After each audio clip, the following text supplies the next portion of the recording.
30 Pro Max. વાહ મામા વાહ, આનાથી દ્વારકા વાળાની વિધિ કઈ દયા કહેવાય યાર. એટલે ખૂબ અત્યારે કૃપા છે. મેં કીધું ને અત્યારે આપણે હપીને રહેતા આવડી જાય અને શ્રદ્ધા અને ભાવથી જો જીવી અને મહેનત કરી તો અત્યારે જેવો કોઈ જમાનો નથી. યુવાનો પણ અહીં ઘણા બેઠા છે.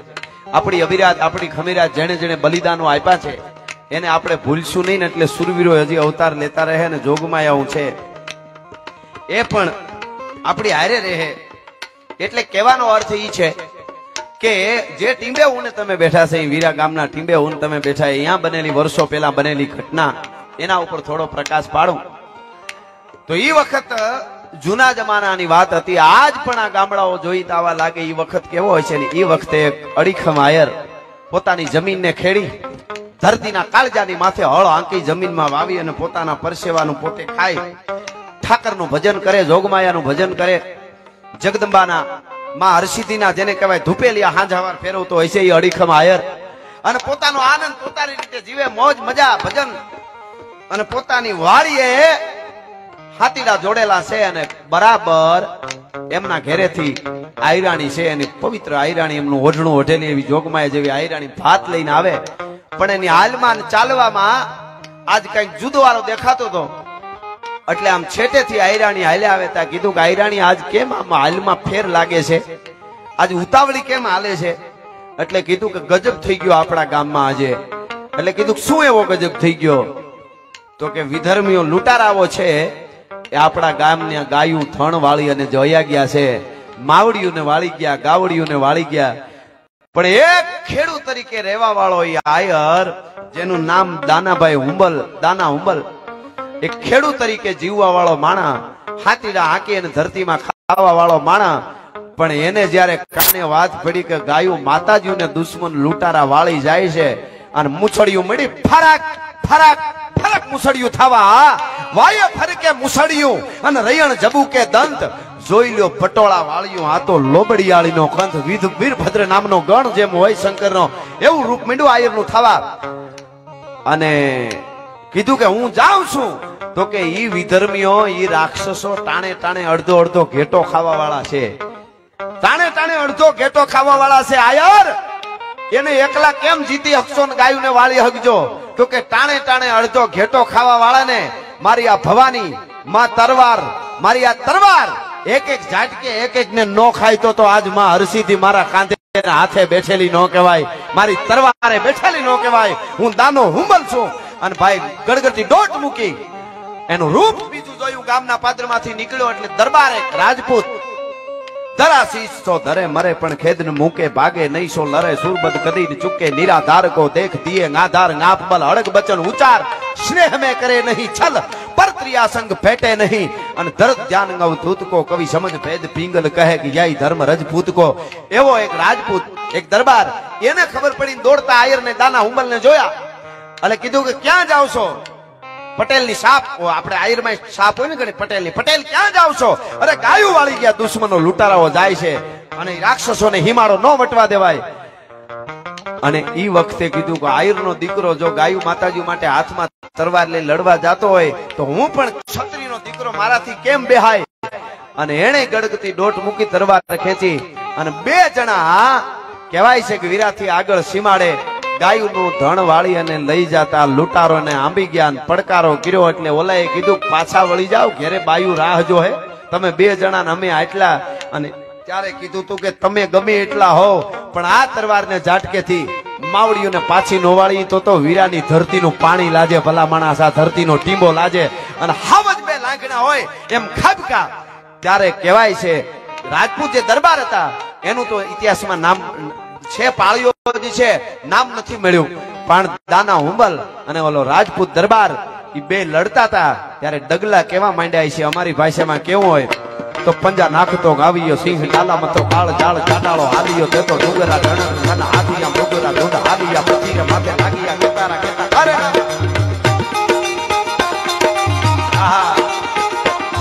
પંજા નાખતો ગાવીયો સિંહ ડાલા મતો કાળ જાળ ચાટાળો હાલીયો તેતો ડુંગરા ધણ હાથિયા ડુંગરા ધૂંધ હાલીયા પથીરે માથે લાગીયા કેતારા કેતા કરે ના પાણા બુહુરી ને ટાળો નથી કોટ બાળો ડાળ નસા હોટ ઢાળો પરંતુ હુકાળ આંધે પાળ વિકરાળ કાળ હંધો જાણે કાળ ચૂકે નહીં એક થાપે હાંધિયો શિકાર ધરાણો રોસના ધરે ભૂલથી ના ભરે પાછો લાંગણો હોય તો કદી ખાઈ ના અખાત છત્રી પેતરો બાંધી કરેલા શિકાર કદી અટંકો ફેફરા પાડે કેહરી અવાજ અટંકો ફેફરા પાડે કેહરી અવાજ વીરતા ને વરેલા ને ધીરતા ગંભીરતા ને સ્થિર ના છોડે એવા કુળરા પ્રમાણ સ્થિરતા ને છોડે એવા કુળરા પ્રમાણ આહા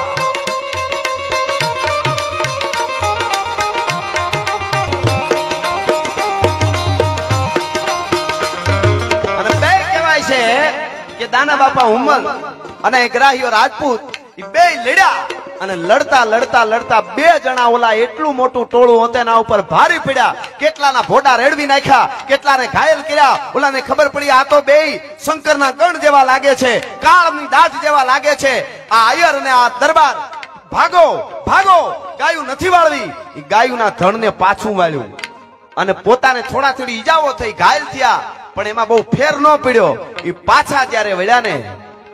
ત્યારે ગાયુના ધણને વાળી અને પછી યુદ્ધના મેદાનમાં લડવાથી આમ પુરાતન એટલું બધું ચડી ગયું એટલે ઝાડવાને છાંયા બે બેઠા સુરવીરતાની વાતું મીંડાણી બે ભાઈબંધોને અને થયું કે આજ આપણે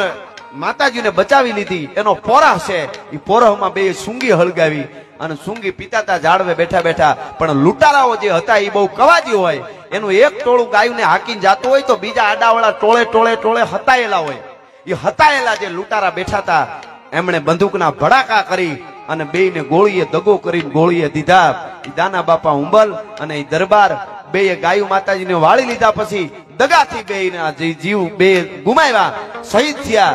પણ આજ પણ હિમાળે મને મામા કહેતા હતા સરપંચ સાહેબ મહેશ મામા એના બેયના પાળિયા ઉભા છે યુવાનો કોઈ દી તમને માતાજી હારા જ વિચારો આપે પણ થોડું ઘણું આડાવળો વિચાર જો ન કરવાનો આવે ને તેથી આ પૂરાપુરાઓને પાળિયાઓને યાદ કરજો કે જે સનાતન માટે પાળિયા ગામના પાદરમાં ઉભા એને ન લજવવા જોઈએ ક્યારેક ક્યારેક એને દીવો કરીને પૂછજો બાપ હે દાદાઓ તમે અમારા પાદરને હિમાળે ગામમાં બેઠા છો ને એનાથી અમારી સંસ્કૃતિ અમારો સનાતન ધર્મ ઉજળો છે ઈ પરંપરા અને એ પરંપરા જળવા માટે આવા બલિદાનો દીધા છે અને મારે તમારે કાયમ યાદ રાખવા જો હે ઈ દાના બાપા ઉંબલના અને ઈ દરબારના પાળિયાને પાસે જઈ અને કોઈ કવિ પ્રશ્ન કરે તો શું કેતો હોય મને ગમતું ગીત તો આજ પૂછું તું ને પાળિયા રે તારા દલડા કેરી યુવા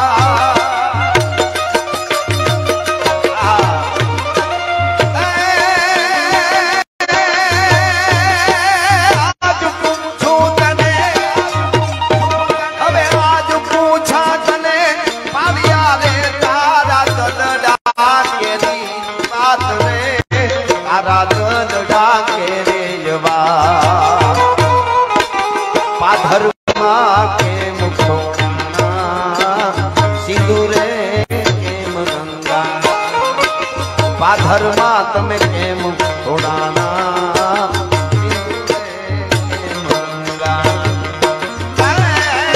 પૂછું તમે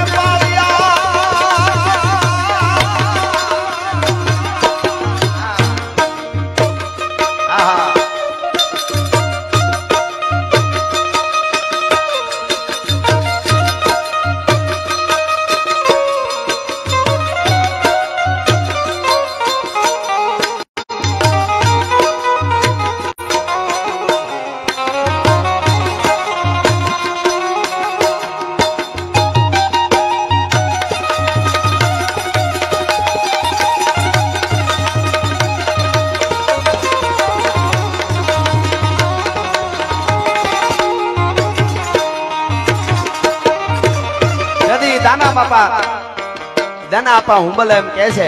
અને ઓલા દરબાર એમ કહે છે હા ફરમાઈશું બહુ સરસ આવે છે બધી મને વિષયાંતર ન થાય એ રીતે ધીરે ધીરે લેતો રહીશ કદાચ થાય તો પણ કંઈક આ રાઉન્ડમાં કંઈક બીજા રાઉન્ડમાં કંઈક બીજા પ્રોગ્રામમાં બધા ઇતિહાસ એક રીતે ન આવે પણ ફરમાઈશું બે છે બહુ સારી અમને આવતો જાય એ રીતે અમે લેતા રહીશું પણ એ પાળિયા એમ જવાબ આપતા છે તેથી આ વીરા ગામના પાદરમાં ઉભેલા પાળિયા શું કહેતા છે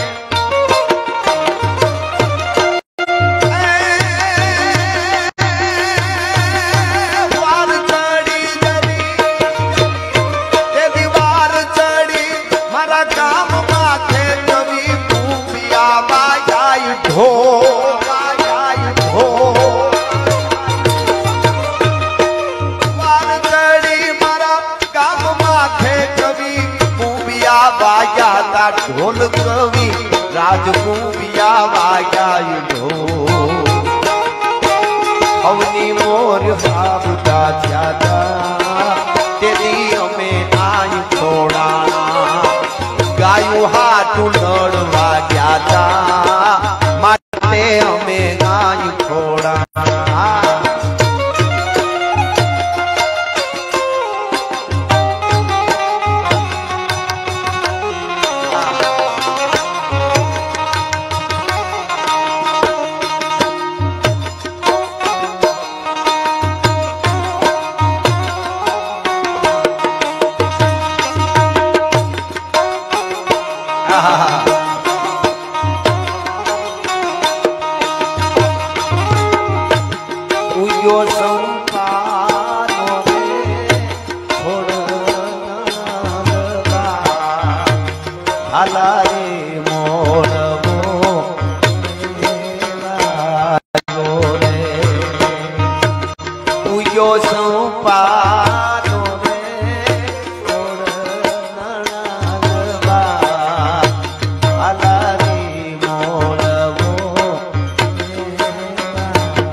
આઠસો વર્ષ પહેલાથી પ્રતિષ્ઠા થઈ અને જગડુસા જેવા દાતાર વાણિયાએ જેને કાળને ધરવેલો એને જ્યારે અહીંયા પ્રતિષ્ઠામાં હરસિદ્ધિની કરી હોય એવી જોગમાં અહીં બેઠી છે જાગતી જોત તો એક કડી મને મારું જ લખેલું જગદંબા અમારા મંડળાવાળા સોનબાઈ માં એમના ઉપાસક મેરને ઘેરે અવતાર લીધેલી જગદંબા આ પૂતી આઈની વંદના કરતા મેં આ ગીત લખેલું પણ અહીંયા માં હરસિદ્ધિ પણ એવી બેઠી છે અહીં બેઠેલા ને જેને શ્રદ્ધા છે એને કાયમ હોકારા દે છે એટલે આ કડી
ગીત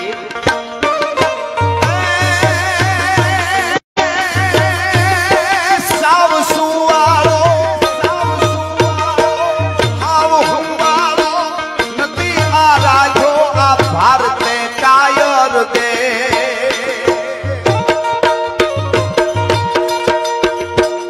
તેગધારી